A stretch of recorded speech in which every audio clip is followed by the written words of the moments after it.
मैं शिवशंकर मल, सहायक अध्यापक, राजकीय जुबली इंटर कॉलेज गोरखपुर, कक्षा 9 की सामाजिक विज्ञान की कक्षा में आपका स्वागत करता हूं। आज आप सामाजिक विज्ञान के लोकतांत्रिक राजनीति के अध्याय 2 संविधान निर्माण के बारे में अध्ययन करेंगे। यह अध्याय 2 भागों में विभक्त करके पढ़ाया जाएगा।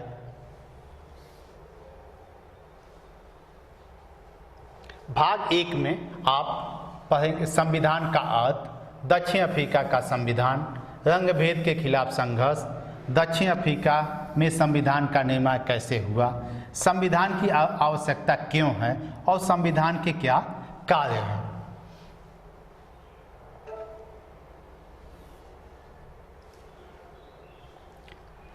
और भाग 2 में आप पढ़ेंगे भारतीय संविधान का निर्माण कैसे हुआ, संविधान निर्माण की क्या पृष्ठभूमि थी, संविधान सभा, संविधान के बुनियादी मूल्य क्या हैं, सपने और वायदे, संविधान की प्रस्तावना और सबसे अंत में अभ्यास के प्रश्न क्या हैं।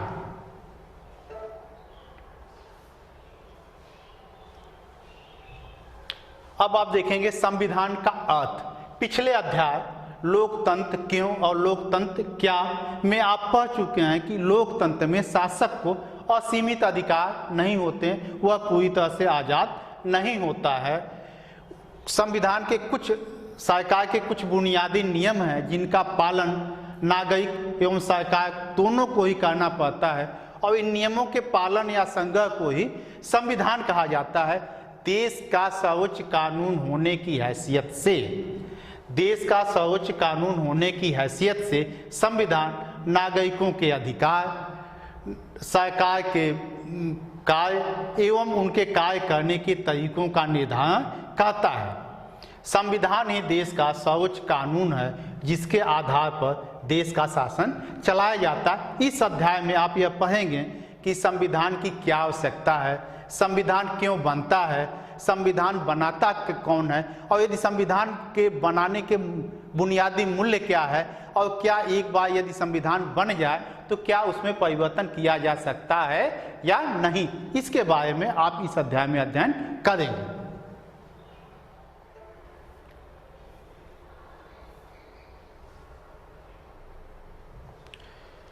दक्षिण अफ्रीका का संविधान। दक्षिण अफ्रीका के बारे में आपको समझने से पहले बच्चों नेल्सन मंडेला के बारे में आपको जानना होगा। नेल्सन मंडेला दक्षिण अफ्रीका के सलाहकार और महान पुरुष थे।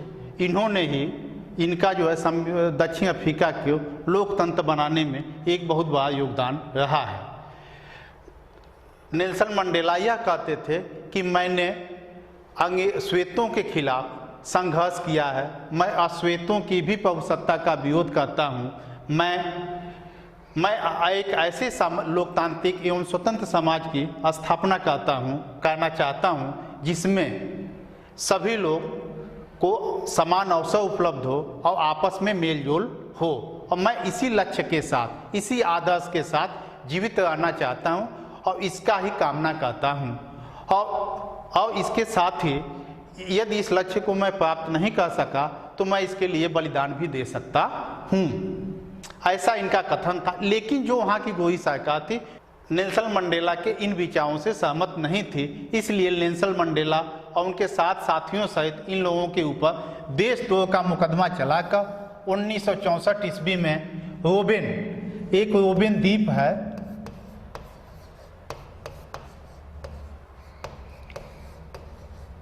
रोबेन द्वीप के जेल में डाल दिया गया और कठोर कारावास की सजा दी गई और अगले 28 वर्षों तक उनको उस जेल में रखा गया। लेकिन बाद में चलकर यही नेल्सन मंडेला जो है दक्षिण अफ्रीका के आज़ादी और लोकतंत्र बनाने में महत्वपूर्ण योगदान दिए।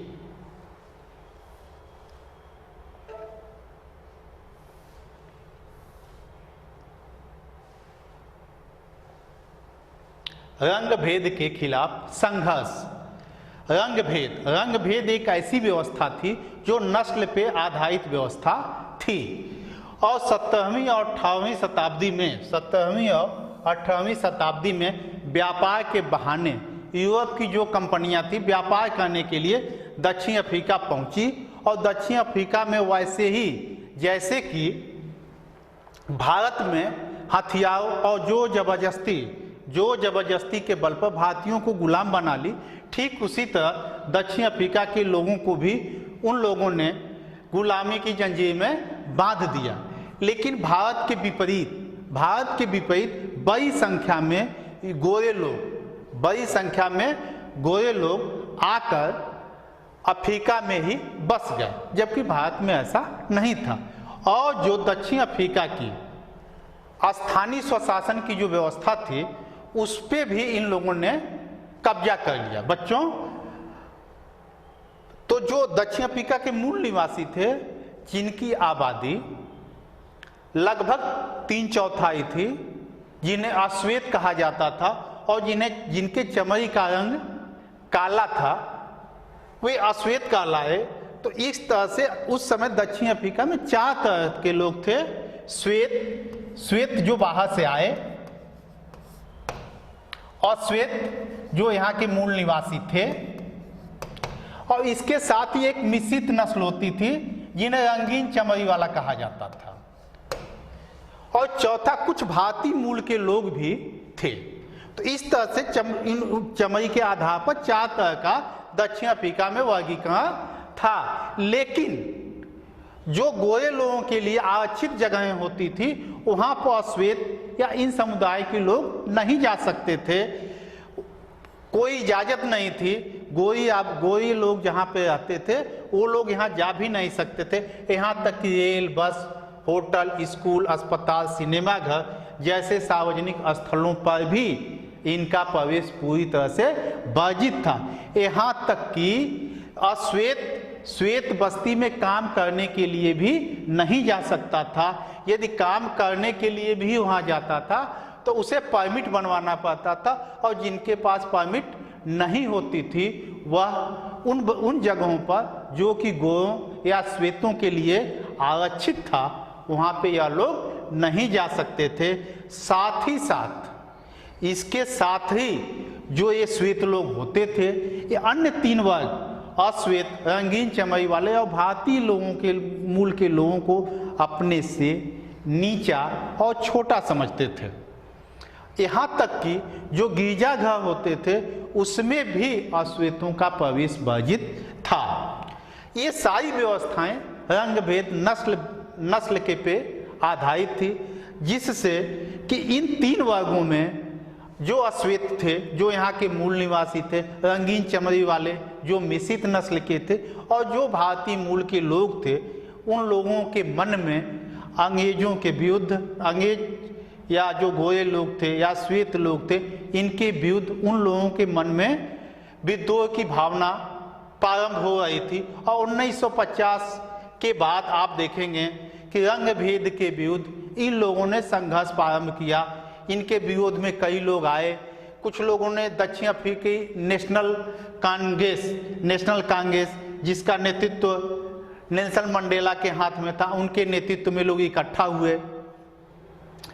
अनेक लोगों ने रंग भेद के खिलाफ संघर्ष किया। यहाँ तक कि बाद में कम्युनिस्ट पार्टियाँ, जो अन्य संगठन थे, वो भी इन लोगों के साथ आ गए, क्योंकि सब लोग श्वेतों का जो दमनकारी शासन था उससे आज़ादी चाहते थे। लेकिन शुरू में तो आप देखेंगे बच्चों कि इन क्रांति को पूरी तरह से दमनपूर्वक जो है दबाया जा रहा था, हथियार के बल पे।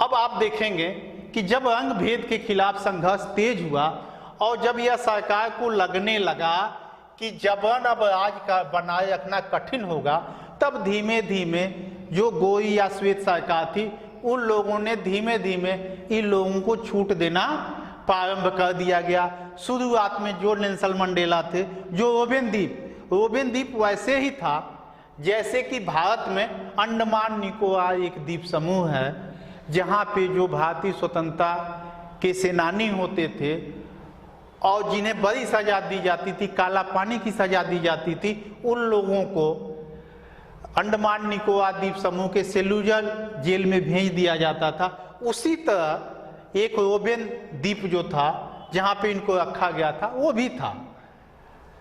तो इस तरह से आप देखेंगे एक लंबे संघर्ष के बाद अंततः जो है दक्षिण अफ्रीका 1994 ईस्वी में एक नए लोकतांत्रिक गणराज्य के रूप में आज़ाद हुआ। लेकिन काफ़ी संघर्ष के बाद आज़ादी मिली। उसके बाद आप देखेंगे 26 अप्रैल 1994 को विश्व में एक नए दक्षिण अफ्रीकी लोकतांत्रिक गणराज्य का उदय हुआ। उसके बाद आप देखेंगे एक नए निर्वाचन का, जिसमें एक ऐसी व्यवस्था बनाई गई जो कि रंगभेद शासन आधारित व्यवस्था के स्थान पे एक ऐसी शांतिपूर्ण ढंग से एक ऐसे लोकतांत्रिक गणराज्य की स्थापना हुई जिसमें सभी लोगों को समान रूप से अधिकार था। यहाँ तक कि जो गोरे लोग थे वो बहुमत के जो सिद्धांत थे उसको मान गए।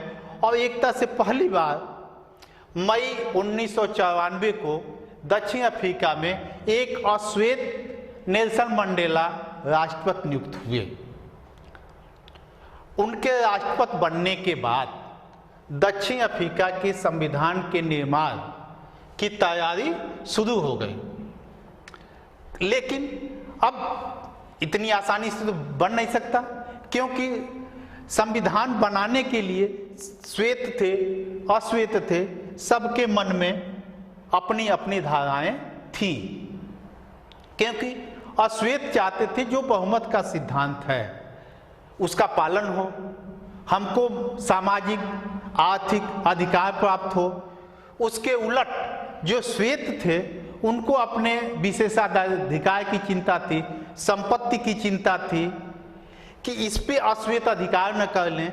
ये एक तरह से दोनों के मन में अपने अपने विचार थे, जिससे कि एक तरह से पारस्पर रूप से दो विचित्र, एक दमन सहने वाला, एक जिनके ऊपर जो दमन करने वाला था, इनको मिलजुल कर एक संविधान का निर्माण करना था। काफ़ी कठिन कार्य था, लेकिन दोनों लोगों ने मिलकर एक नए संविधान की रचना की, जिनको बनाने में लगभग 2 वर्ष लगे और इसमें नागरिकों को व्यापक अधिकार दिए गए।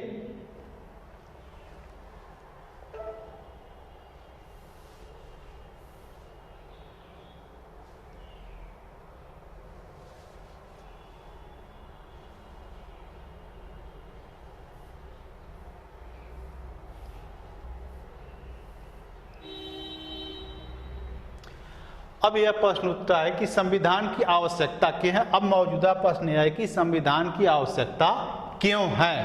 इसको आप बहुत आसानी से इस उदाहरण दक्षिण अफ्रीका के उदाहरण से आप समझ सकते हैं कि इसकी आवश्यकता क्यों है। क्योंकि आप देखेंगे दक्षिण अफ्रीका में अल्पसंख्यक श्वेतों और बहुसंख्यक अश्वेतों के बीच अविश्वास का माहौल था। आप देखेंगे पीछे कि जो श्वेत थे और बहुसंख्यक अश्वेत थे, उनमें आपस में अविश्वास का माहौल था। दोनों के मन में अपनी अपनी आशंकाएं थीं। दोनों के मन में अपनी अपनी आशंकाएं थी। दोनों का एक दूसरे के ऊपर भरोसा नहीं था, क्योंकि बहुसंख्यक जो अश्वेत थे वो बहुमत के सिद्धांत का पक्षधर थे, वहीं अल्पसंख्यक जो अश्वेत थे वह अपने संपत्ति और विशेषाधिकार की चिंता उनको खाए जा रही थी। ऐसी दोनों के बीच में परेशानियां थीं, लेकिन दोनों पक्षों ने कुछ न कुछ समझौता किया। श्वेत वर्ग के लोग मजदूरों को, गरीबों को कुछ विशेष अधिकार देने को तैयार हो गए। इसके अलावा जो पहले जो रंग भेद आधारित जो शासन व्यवस्था थी, जिसमें श्वेत के अलावा जो अश्वेत थे, मिश्रित नस्ल वाले थे, भारतीय मूल के लोग थे जिन्हें वोट के अधिकार नहीं थे, उनको भी वोट का अधिकार मिल गया। एक वोट एक व्यक्ति एक वोट का सिद्धांत यहाँ लागू हो गया पूरी तरह से। और इसके अलावा जो अश्वेत थे, इस बात की इन्होंने गारंटी दी कि भविष्य में जो गोरों की संपत्ति है या जो अधिकार है उस पे बहुमत के सिद्धांत के आधार पर उनके ऊपर शासन नहीं किया जाएगा। यहाँ तक कि हम लोग भूल जाएंगे कि उन लोगों ने मेरे ऊपर कभी जुल्म भी किया था। लेकिन एक आप देखेंगे कि लेकिन एक ये था कि ये सारी चीज़ों के बावजूद एक भरोसा जो होना चाहिए था, उस भरोसा करने के लिए एक संविधान की आवश्यकता पड़ती है। और बिना संविधान के तो ये हर चीज़ें क्या लिखित पहंत में होनी चाहिए। तो एक लिखित संविधान जो कि आप पिछले स्लाइड में देखें कि लगभग दो वर्षों में बन के तैयार हुआ होना चाहिए कि सरकार बनेगी कैसे, सरकार करेगी क्या, उसके क्या तरीके होंगे, उनके क्या काम होंगे, ये सारी चीज़ें लिखित पहंत में होनी चाहिए। क्योंकि दोनों विपरीत ध्रुव के थे तो इनको लिखित रूप से देना था और जिससे कि सभी पक्ष मानने के लिए बाध्य हों। जो लिखित संविधान तैयार हो उसको सभी पक्ष के लोग बाध्य हों। तो एक तरह से आप देखेंगे, एक तरफ आप देखेंगे कि एक देश दक्षिण अफ्रीका जो कि भेदभाव के लिए प्रसिद्ध था, नागरिकों के ऊपर अत्याचार के लिए प्रसिद्ध था, वहाँ पर एक ऐसे लोकतांत्रिक गणराज्य की स्थापना हुई जहाँ पे नागरिकों को संविधान के द्वारा व्यापक अधिकार दिए गए। यहाँ तक कि अन्य देश के लोग इस संविधान से नागरिकों के अधिकारों के बारे में जानकारियाँ ग्रहण करते हैं। तो इस तरह से इस सहमत के आधार पर लिखित रूप से उस देश में शासन चलाया जाता। इस तरह से एक तरह से संविधान हमारी विशेष आवश्यकता है।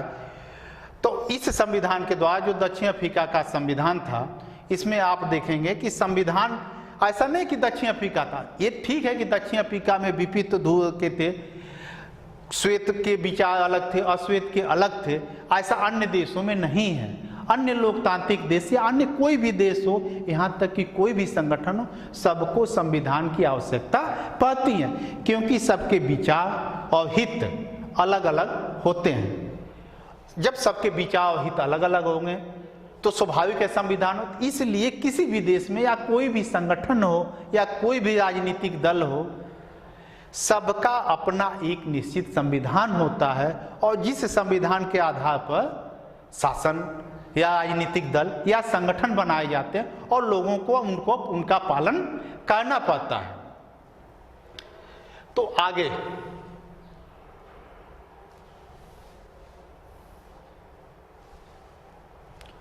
संविधान के कार्य। अब एक तरह से आपने पीछे देखा संविधान लिखित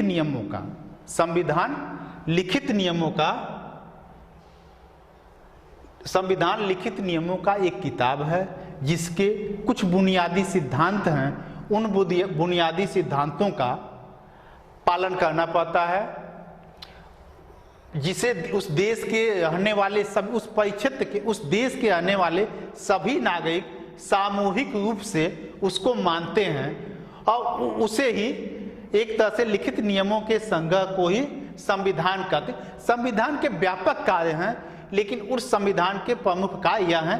पहला, लोगों के बीच आपसी सहयोग एवं विश्वास बनाए रखना। दूसरा, सरकार के गठन एवं फैसला लेने की शक्ति। ये संविधान के द्वारा प्रदत्त होता है कि सरकार का संगठन कैसे होगा, सरकार को कौन कौन सी शक्ति होगी, सरकार या शासन क्या क्या कर सकता है। तीसरा, सरकार के अधिकार, सरकार का क्या क्या अधिकार होगा उसको भी डिफाइन किया जाएगा, उसकी एक निश्चित रेखा। इसके अलावा चौथा, नागरिकों के अधिकारों को सूचीबद्ध करना। नागरिकों के कौन कौन से अधिकार दिए गए हैं उसको सूचीबद्ध करना। पांचवा, नागरिकों के सपनों एवं आकांक्षाओं को व्यक्त करना। ये संविधान के मुख्य कार्य हैं। इसके अलावा बहुत से कार्य हैं संविधान जो करती है। इस तरह से आप देखेंगे कि जिन भी देशों में संविधान का निर्माण हुआ है, कोई जरूरी नहीं कि वहाँ पे लोकतंत्र हो, लेकिन जिन देशों में लोकतंत्र की स्थापना हुई है या जिन देशों में लोकतंत्र है वहाँ अनिवार्य रूप से संविधान है। आप देखेंगे जैसे अमेरिका के लोगों ने जब ब्रिटेन से आज़ादी मिली तो उसके बाद इन लोगों ने अमेरिका में एक संविधान का निर्माण किया। उसी तरह से फ्रांस की क्रांति हुई। फ्रांस की क्रांति के बाद भी फ्रांस के लोगों ने फ्रांस में एक संविधान का निर्माण किया। एक तरह से अब वर्तमान में चलन हो गया है कि किसी भी लोकतांत्रिक देश का अपना एक संविधान होगा और हर देशों में संविधान का निर्माण किया जाता है। तो एक तरह से आप देखेंगे